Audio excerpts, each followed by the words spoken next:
concluido las ejecuciones singulares. El programa incluía las ejecuciones colectivas. En el año 92, 2022, hace 2 años, primero, entró en vigencia la ley de insolvencia, que es una ley de carácter mercantil, que derogó todo el capítulo relativo a ejecuciones colectivas. Ustedes en sus códigos físicos, en las ejecuciones colectivas, tengan por derogada esas disposiciones, porque ahora son tratadas por una ley que se llama ley de insolvencias. No recuerdo el decreto, pero les sugiero que la busquen en internet y le den una leída. Como este tema realmente se excluye ya del ámbito eminentemente civil para trasladarse a una autonomía del campo, yo solo me voy a permitir tratar de explicarles a ustedes en qué consisten las ejecuciones colectivas desde el punto de vista civil. Hoy el mecanismo es otro.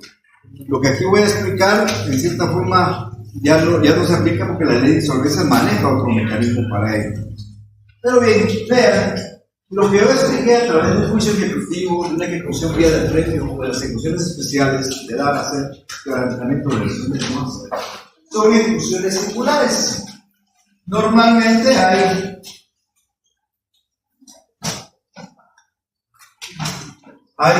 un acreedor y hay un deudor y hay una obligación. Esto se puede identificarlo como un título de ejecución. Es una ejecución singular. Léase una vía de premio, si el título es una vía de premio. Léase un juicio ejecutivo o una ejecución especial. Pero, ¿qué sucedería si en lugar de haber un solo acreedor en contra de un deudor, hubieran varios acreedores? Pero acreedores del mismo título, porque puede ser que varios se prestaron a este y se fundamentaron en el título. Sigue siendo una ejecución singular, porque la obligación es una. Cuando yo hablé de juicios de ejecución, explicaba que uno de los elementos fundamentales era el patrimonio ejecutable del deudor. Y expliqué en una de las clases que el patrimonio es parte de, o sea, solo son los bienes o los derechos. Pero nosotros no embargamos cargas ni obligaciones. Yo, la razón de broma decía, bueno, como me decir que ni quetzales le voy a embargar las deudas que también tiene. No me interesan a mí las deudas que él tiene, pero sí los derechos que él tiene. Entonces, nosotros cuando embargamos en una ejecución singular, embargamos los bienes, afectamos parte del patrimonio del deudor, o bienes o derechos. Podría ser que no solo haya un deudor, puede ser que hayan varios deudores. Ustedes creo que han oído en algún momento la palabra solidaridad y mancomunidad. Son deudores solidarios y mancomunados. Y esto sigue siendo una ejecución singular. Una obligación, aunque hayan varios acreedores y varios deudores. En general, si la obligación es una, hay un acreedor y un deudor, es singular. Hay varios acreedores y un deudor de la misma obligación, es singular.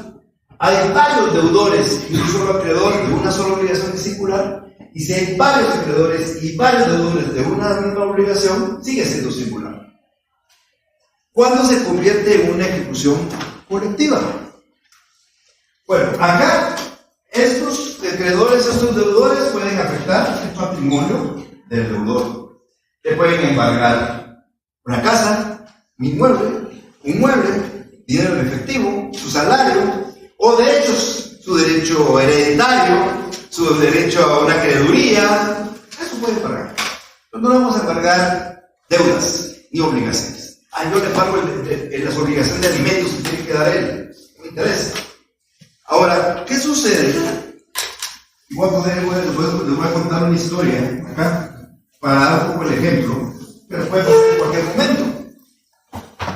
Aquí en Guatemala, hace 25, 30 años, ustedes lo habían conocido, apareció una entidad que se llamaba Autocasa. Algunos de ustedes habrán oído mencionar. ¿Qué era Autocasa? Era una financiera, entre comillas, que recibía dinero y pagaba intereses. Si ustedes al banco en este momento van a un banco y depositan 100 quetzales en el banco a ustedes les paga el 3% de interés anual. O sea que les paga, de esos 100 quetzales les pagan 3 quetzales al año. O sea que son aproximadamente 40 centavos mensuales de intereses. Por cada 100 quetzales de lo paga un banco, el 3%. Autocasa no. Autocasa pagaba el 33% mensual. O sea que Autocasa por cada 100 quetzales que ustedes metían, les daba al mes 33 quetzales. O sea, en 3 meses ustedes tenían de vuelta su capital. Metían 100 y entonces tenían 99 quetzales en su bolsa. Un boom. Todo el mundo estaba emocionado. Gracias a Dios yo no me enteré, porque de repente hubiera invertido. Amigos míos alrededor, bravo, y hasta cuando yo me enteré ya estaba arreglado. Pero mis amigos empezaron a invertir. Claro, algunos invertían 100. Hubo gente que vendió sus fincas para ese dinero meterlo ahí, porque si metían 1.000.000, iban a recibir mensualmente 333,000 quetzales, y en un año, en 3 meses, otra vez el millón. O sea que en un año iban a cuadruplicar.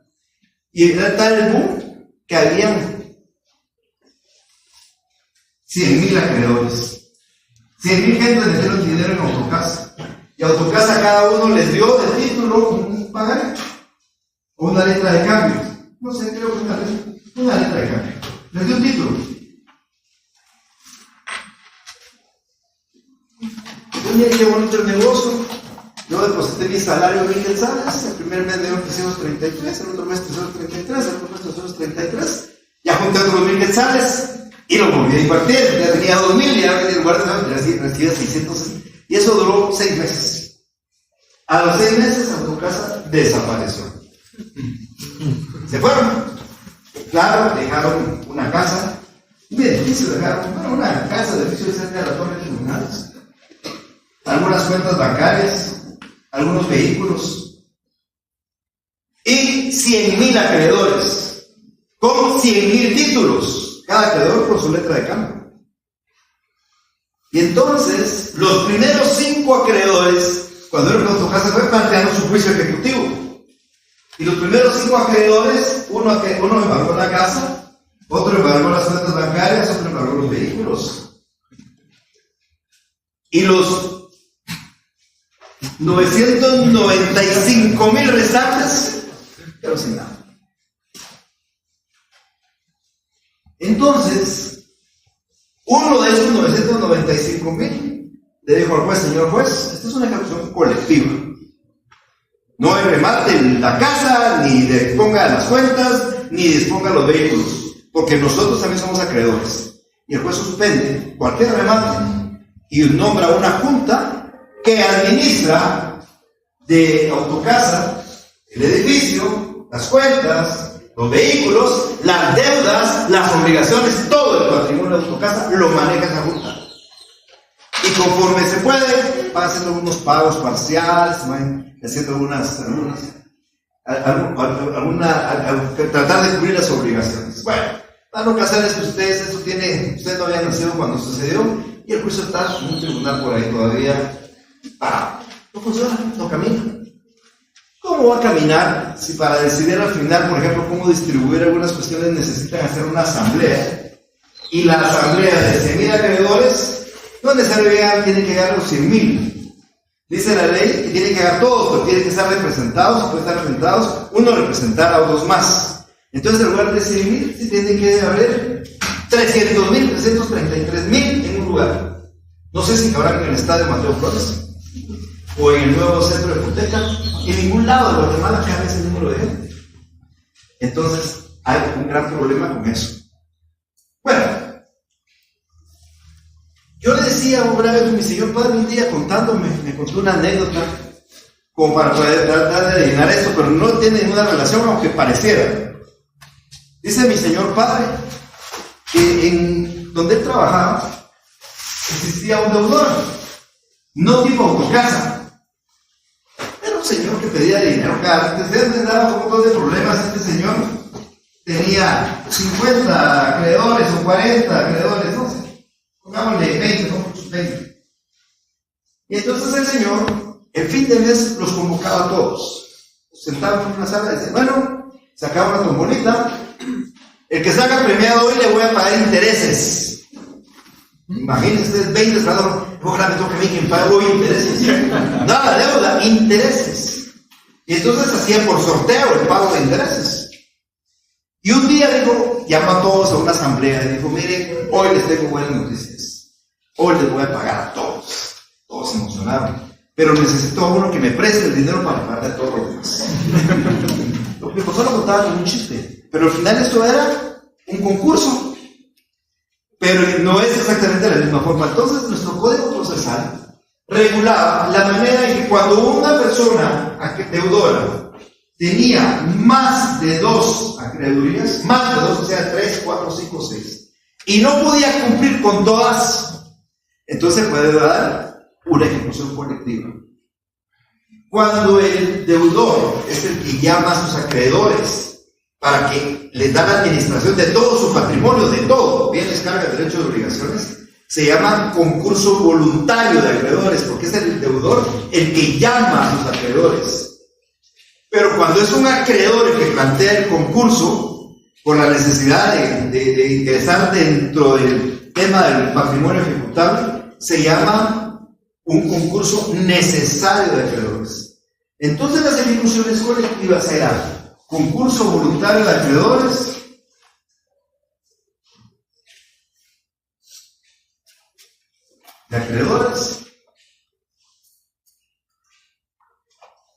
y el concurso necesario de acreedores. Pero cuando no se obtenía nada, que no se podía hacer nada, llegaba lo fatal, la quiebra. Y se decretaba la quiebra. En Guatemala realmente quiebras desde el punto de vista procesal solo existe la del Banco de Comercio que se dio antes de que el Código Procesal se entrara en vigencia en los años 50. Hoy, ustedes han oído que el Banco del Café quiebra, pero nunca ha sido declarada una quiebra procesalmente hablando. O sea, esta ley se volvió realmente un poco inaplicable. Entonces, y de hecho, la quiebra, que es lo último, recuérdense que se puede hacer delito si es fraudulenta. Aparece una figura en el Código Penal de la quiebra fraudulenta. Entonces, en el año 2022, entra en vigencia una ley que se llama Ley de Insolvencia.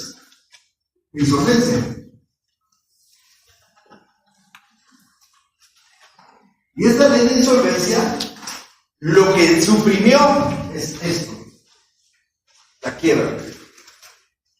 Y busca que no haya quiebras. La ley de insolvencia lo que busca es tratar de recuperar al deudor que debe buscar el mecanismo, manejando su patrimonio, de que se pueda satisfacer en cierta parte todas sus obligaciones. Si hay un concurso voluntario, si hay un concurso necesario, pero se maneja conforme a un procedimiento distinto que está en esa ley de insolvencia. Yo no voy a sujetar a examen con las ejecuciones colectivas. Solo las quería explicar para que ustedes tengan un conocimiento de darle la diferencia. ¿Cuál es la diferencia? Más de 2 acreedores con distintas deudas, ¿verdad? No la misma deuda, distintas deudas. Una, en la ejecución singular, una deuda, aunque hayan varios acreedores o varios deudores. Aquí hay varias deudas, varios títulos de ejecución. 2, en la ejecución singular se afecta en parte del patrimonio del deudor, bienes y derechos. En la ejecución colectiva, todo el patrimonio del deudor se administra por una entidad para poder pagar todas las obligaciones que hay. Por ende, manejan bienes, derechos, cargas y obligaciones del concursado, así se le llama a la persona que está en esa fase. Bien, eso es lo que yo quería explicarles de esta ejecución para terminar. Ejecuciones.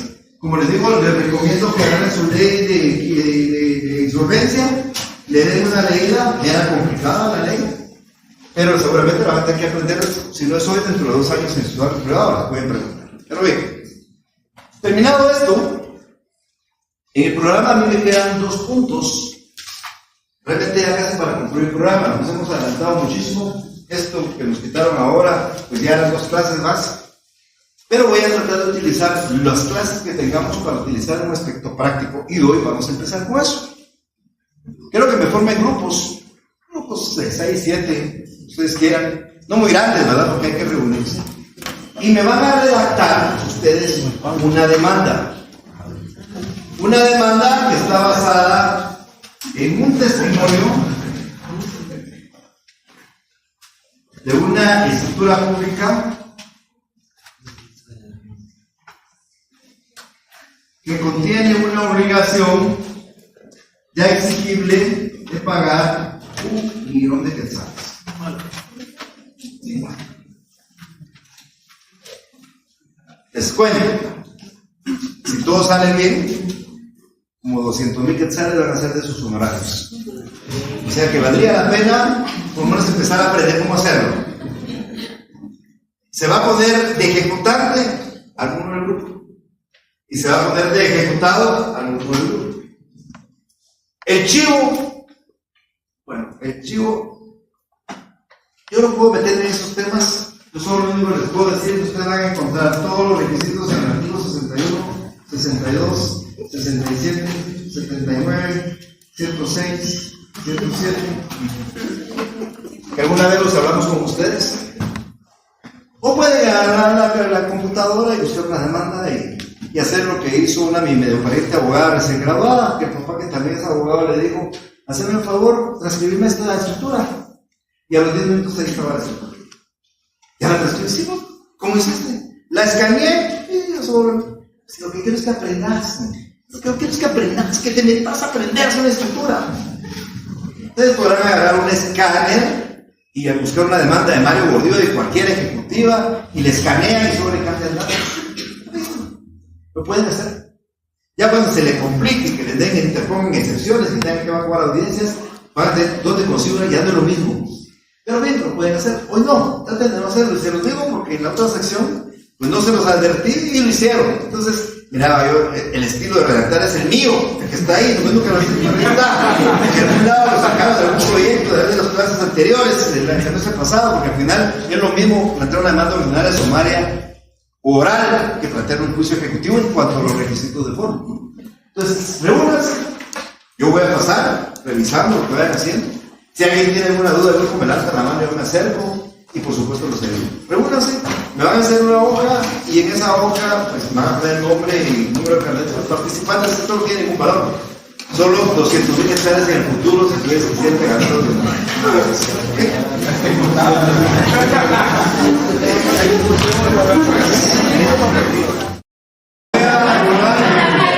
Hagamos un paréntesis, una espera, vamos a platicar un punto y estamos contra el tiempo. Yo lamento, efectivamente no queremos poder hacer esto antes. Yo, con mis clases presenciales, teníamos la posibilidad de reunirnos, hacer esta actividad. Cada vez terminábamos un punto. Y hablamos con los compañeros en esas épocas de cómo lo hacían de la misma forma. Aprendimos, pues traté de que aprendieran a hacer una demanda ordinaria, una demanda oral, una sumaria, y algunos otros memoriales que a veces hay que presentar. Con ustedes, por el tema de la lejanía, es un poco difícil trabajar. Creo que vamos a tener unas 3 o 4 sesiones que vamos a trabajar de esta forma. Vamos a intentar involucrar algún otro memorial, un segundo memorial, para que ustedes lo vean. Esto no es descubrir la basura, dice todo. Lo que pasa es que nosotros leemos el código y solo preguntamos para que nos cuenten. Y todos leemos el código, todos punto por punto. Encontrarán ustedes las respuestas a todo lo que hay que hacer. Entonces, estamos trabajando con una demanda. Y cuando yo paso con algunos de ustedes, me encuentro con algunas de ustedes que a mí me hacen recordar cosas que son importantes resaltar para que ustedes no las cometen. El primer punto, miren, el primer elemento de una demanda es el tribunal. Y aquí tenemos que ver reglas de competencia. Yo le puse 1.000.000 de quetzales para que no complicaran las cuestiones, para que sea juez de primera instancia del ramo civil. Alguien completó la transacción, licenciado, y lo mandamos al centro de distribución. Ahí se lleva, pero no dice centro de distribución de demandas, porque ellos lo juzgan. Yo me dirijo a un juez de primera instancia. En la capital hay un centro de distribución porque hay 15 jueces, entonces los distribuye entre los 15. Pero en un departamento solo hay uno, y dijimos ahí. Entonces, ese es el primer elemento. Otro, por una compañera aquí me mencionaba que había un juzgado que hoy se llamaba Juzgado de Primera Instancia de Ramo Civil y Económico Coactivo. Y aquí me preguntaron algo del tema de las demandas ejecutivas del Estado. En una de las sesiones, creo que la última presencial que tuvimos, yo les dije a ustedes que así como una persona particular puede reclamar una deuda a través de un título, el Estado también reclama las deudas que le tienen a través de títulos ejecutivos. Solo que los títulos ejecutivos del Estado normalmente son otras cosas, resoluciones de la municipalidad, del ICE, de la universidad, que tienen fuerza porque la ley les da fuerza ejecutiva.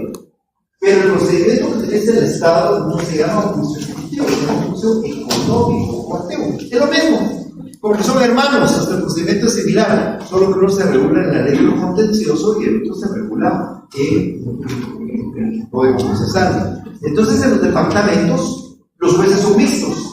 Cuando se habla del juzgado de primera instancia de ramo civil y económico coactivo, es que ahí presentan las demandas a los particulares contra los particulares, o también plantean sus acciones el Estado frente a los particulares. Ese juez conoce de ambas cosas, es mixto. Y de repente puede encontrar en algún lugar que diga juez de primera instancia de ramo civil, económico coactivo y familia, porque conoce las tres cosas. Por cuestiones presupuestarias, en un departamento que no hay mucho trabajo, al juez le dan 3 materias para conocer. Pero el juez competente, los temas que estamos viendo, es un juez de primera instancia civil.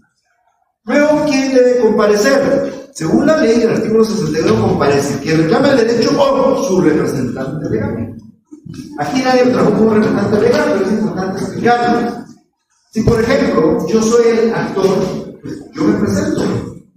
Yo me presento con mi nombre, edad, estado civil, profesión, oficio, nacionalidad y domicilio. Son 5 características de lo que nosotros conocemos como atributos de la personalidad.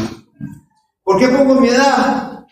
Bueno, el juez quiere ver si tengo capacidad procesal. Si pongo 15 años, el juez no le va a tramitar la demanda, porque no tengo capacidad procesal. El estado civil como una forma de individualizarlo. La nacionalidad parte del estado civil. La profesión parte del estado civil. Y el domicilio hasta para temas de competencia. El domicilio, recuerden ustedes que es la circunscripción departamental. Porque muchos de este domicilio no saben ni por qué. Algunos confunden domicilio con residencia y con vecindad. Son cosas muy distintas.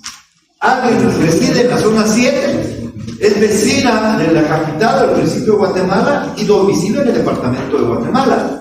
Pero si alguien reside en la Antigua, es vecina del municipio de Antigua y domiciliaria en el departamento de Zacatepeques. No son cosas idénticas, son distintas. Entonces el domicilio es más que todo para efectos de competencia, pero también es un atributo de la personalidad. Luego tenemos que ir acompañado o auxiliado de un abogado director. Todas nuestras demandas necesitan el auxilio de un abogado director, o 2, o 3, o 4. De hecho, no me va a impresionar cuando hago mis demandas como el nombre mío, el nombre de mi esposa, el nombre de mis 2 hijos, el nombre de mi yerno, y impresión. Imagínense, 5 o 7 abogados dirigiendo, claro, solo estoy cobrando nada más, no solo pone su nombre, pero decide por qué. Porque si el día de mañana yo no estoy, cualquiera de los puede firmar. Pero no tampoco los pongo, no crean, no lo hago de esa manera, no podría hacerlo. Entonces, o puedo actuar bajo mi propio auxilio. Hay que poner el nombre del abogado director. Hay que indicar dónde nos van a notificar a nosotros, actores. El lugar para hacer notificaciones como el código, si ustedes la van a ver en un montón dice que hay que hacerlo dentro de la circunscripción donde se encuentra ubicado el juzgado. Y en la capital, dice el código postal que data de 1964, dice el lugar para hacer notificaciones tiene que estar entre la primera avenida y 12 avenidas, o sea, desde allá donde está el cementerio, el Hospital General, hasta llegar a la iglesia de Santo Domingo, o de la primera calle de la Católica a la 18 calle del Calvario. Solo ahí, decía hace 60 años. Pero decía algo más, salvo que fuera la oficina de un abogado. Entonces, si no es la oficina de un abogado, para que yo señalo para hacer notificaciones, entonces tengo que señalarle en ese perímetro. Pero si es la oficina de un abogado, puede ser la zona 9, la zona 4, la zona 10, la zona 13, cualquier zona. Esto ha ido cambiando, porque hoy conforme a la ley de comunicaciones electrónicas, hoy incluimos un casillero electrónico. Entonces es más fácil solo incluir el casillero electrónico y ya señalar una para recibir notificaciones. ¿Me puede señalar el casillero y una dirección física? Igual. Como dos posibilidades de notificar en uno u otro lado, no va a haber ningún inconveniente. Luego, que se le estaban comiendo muchos de los grupos acá, y el ejecutado, y el demandado, y el deudor. Nadie dijo en ningún momento del encabezamiento: vengo, comparezco a promover un juicio en contra de X persona. Es que ponerlo. Y la duda de uno sea si era vía de la juicio ejecutivo o ejecución especial de edad. Bueno, yo creo que eso ya lo expliqué muy claramente. Si es dinero, es un video que sabes. O el día previo o juicio ejecutivo. Y entonces lo que usted tiene que haber hecho es tirar la moneda. Si cae cara es juicio ejecutivo, si cae seguro es día previo. Pero no era así, ¿verdad? Era de leer los títulos y encontrar que el primer título del 327 que titula juicio ejecutivo son los testimonios. Entonces es un juicio ejecutivo. Yo les decía que la palabra común no va, porque no es común, pero en la práctica se pone en común, como diciendo esto es distinto a lo especial. Cuando la obligación es dar otra cosa, es especial, pero como es dinero, es un juicio ejecutivo. Simplemente, que le agregamos juicio ejecutivo basado en testimonios de ciudad pública, no es necesario. Toda la explicación del título va en los hechos. Esto lo vamos a explicar en los hechos. Entonces, juicio ejecutivo en contra de Manuel Eduardo Gordillo Galindo. ¿Okay? No se queda ahí. En alguna oportunidad no pasaba con ustedes ahorita, pero en alguna oportunidad que platicaba, como ahí dice el artículo, nombre completo de la persona que se ejerce un derecho, contra quien se ejerce un derecho, y su residencia. Y si no se conoce o se ignora, hay que hacerlo constar. Entonces algunos decían, en contra de Manuel Eduardo Gordillo Galindo, le ignoro su residencia. ¡Punto! Cuando me da la demanda y no la van a notificar, como no sabemos, yo no presenté la demanda. ¿A qué la va a presentar si no sabe dónde la van a notificar? ¿Usted qué quiere que el juez le diga? Voy a investigar. No. Usted tiene dos alternativas. Tiene que investigar dónde está.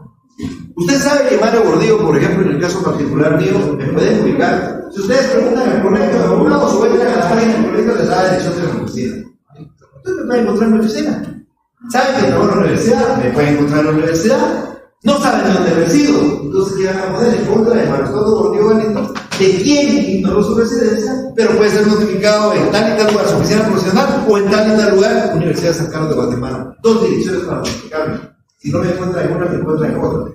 Y si tiene la residencia, en su residencia también. Pero hay que decir, si conoce la residencia, indicar cuál es. Y si no la conoce, indicar si la ignora. Pero además, agregar un lugar para notificarme. Y ahí termina esa relación, esa parte introductoria. Los hechos. El tema de los hechos es muy difícil de explicarles yo. ¿Cómo para que enseñarles a redactar? Y más cuando hay que inventar. Porque si uno tiene todo encima, está fácil. Pero yo pongo un ejemplo como algún grupo les decía, y eso lo decía yo, y miren, esto es un ejemplo, esto es una cosa real. En alguna oportunidad, hace muchos años, una vez que el muchacho era de ser abogado, estoy hablando de 15 años atrás, un muchacho muy inquieto, muy participativo. Yo recuerdo que les dije, bueno, hagan una demanda en ese tiempo de divorcio vía ordinaria. Hagan una demanda ordinaria, de divorcio, y ven a los datos. Y ahí está.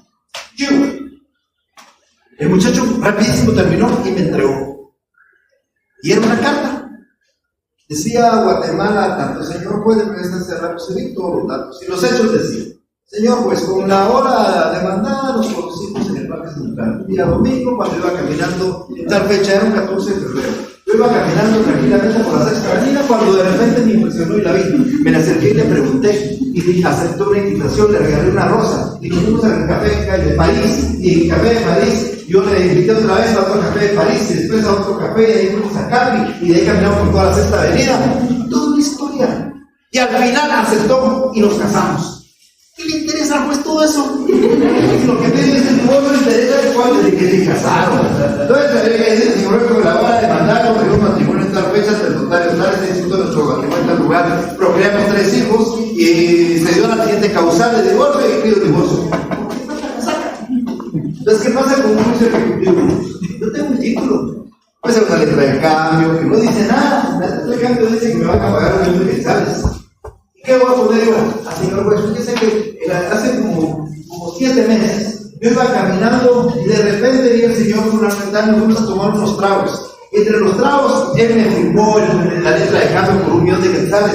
Y me dice al juez, ¿por qué le firmó la letra de cambio? Le interesa al juez que hay una obligación que nos ha cumplido. Entonces nos concretamos a decirle, claro, si ustedes tienen la escritura pública, y la escritura pública dice, por ejemplo, cuando uno redacta escrituras públicas, dice, cláusula primera, antecedentes.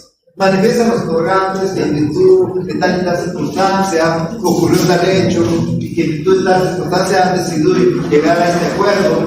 Y luego la cosa segunda, el fulano se compromete para 1.000.000 de quetzales. Bueno, ustedes podrían hacer una pequeña relación de hechos de esto que aparece en la escritura, pero no es necesario. Para el juez, ¿hay un título? Sí. ¿Es un testimonio? Sí. ¿Quién lo autorizó? ¿Cuándo lo autorizó? ¿Y el testimonio? Sí. ¿Se comprometieron a pagar 1.000.000 de quetzales? Sí. ¿Ya pasó el plazo para hacerlo? Si no se ha pagado, ¿no? ¿Ok? Esa, una relación de hechos muy concreta. Siendo clara y precisa. ¿Ok? Vamos a dejar, ustedes pueden adelantar, no está llegado hoy, el jueves. Si sería bueno que adelantara algo, lo podemos discutir el jueves. Un fundamento de derecho. El fundamento de derecho, cuando es un juicio de conocimiento oral, sumario, ordinario, está integrado por normas de derecho sustantivo y derecho procesal. Por ejemplo, si voy a plantear un juicio de alimentos oral, cito las normas de los alimentos que dice el Código Civil y cito las normas del procedimiento oral que dice el Código Procesal Civil. Si voy a promover un juicio de daños en la vía ordinaria, pues cito las normas que hablan de los daños en el Código Civil y del juicio ordinario, que es el procedimiento para promoverlo. Si hablo de un juicio de desocupación por falta de pago de rentas, pues me puedo ir a hablar del juicio de contrato de arrendamiento del Código Civil y el sumario del procesal civil. En el juicio de conocimiento puede ser favor. En el juicio ejecutivo no. El juicio ejecutivo es una obligación de tener un título y solo nos basamos a la norma procesal. ¿Cómo la van a citar? Si ustedes quieren la copian literal, si quieren la interpretan ustedes, quiere decir como yo, no como fundamento de derecho, juicio ejecutivo, copio el 327, dice procede el juicio ejecutivo con los siguientes títulos, me da 7 títulos, lo copio, lo pego y lo traduzco. Entonces ya como fundamento de derecho del programa, el artículo 327, es un título promovido en vía ejecutiva, entre otros el testimonio de escritura pública, punto, en un renglón. Si quiero, lo dejo todo. Como son títulos ejecutivos y como todos, es indistinto. O lo hago literal, o yo interpreto la nota y la copio y la señalo. De hecho, el fundamento de derecho está de más, a mi criterio, porque el juez conoce el derecho. En España no lo pide, ¿ok? Luego, las pruebas. ¿Cuántas pruebas conocemos? 100. Declaración de parte, declaración de testigo, procedimiento judicial, medios testigos de prueba, presunciones, dictamen de expertos y los documentos. Bueno, sí tienen las 7. Pero realmente decirle 7, no, una prueba documental es la reina de ese juicio. Entonces, pruebas, testimonio de escritura pública número tal, utilizamos notario tal con fecha tal, que acompañen. Hay que acompañar el testimonio del escritor. Luego, la parte final, esto se lo voy a dejar para el jueves, pero son las peticiones. Hay el trámite, que son las que hacemos para todo el trámite del proceso, y la de sentencia, o de fondo. Solo les voy a decir cuál es la de fondo. Está en el 332. ¿Se recuerda que el 332 dice la sentencia? El juez, al dictar sentencia, declarará si ha lugar a hacer trance y remate por los bienes embargados y por su producto pago al acreedor. Esa es la petición de sentencia de ese juicio. Nada más. Y de ahí viene una cinta de leyes. Y en la cinta de leyes, las normas procesales sustantivas ya son el artículo, que también tiene relación con eso. Una vez me permití poner artículos del 1 al 624 del Código Procesal Civil y Mercantil. ¿Qué me puede decir un juez? Si tú la lees, todo el Código Procesal no me conviene. Yo no me lo podría rechazar por eso. Pero nosotros ponemos más técnico, ponemos el 1 de la jurisdicción, el 29 de las funciones del secretario de el expediente, el 66 del lugar para sin notificaciones, el 128 que enumera los medios de prueba, el 130 se pide declaración de parte, el 177 sobre si prueba documental. Termina poniendo el lugar y la fecha, Guatemala tanto, la firma de la persona y en su auxilio la firma del abogado auxiliar. El jueves, aparte de terminar de ver esto, vamos a entrar a ver un poco.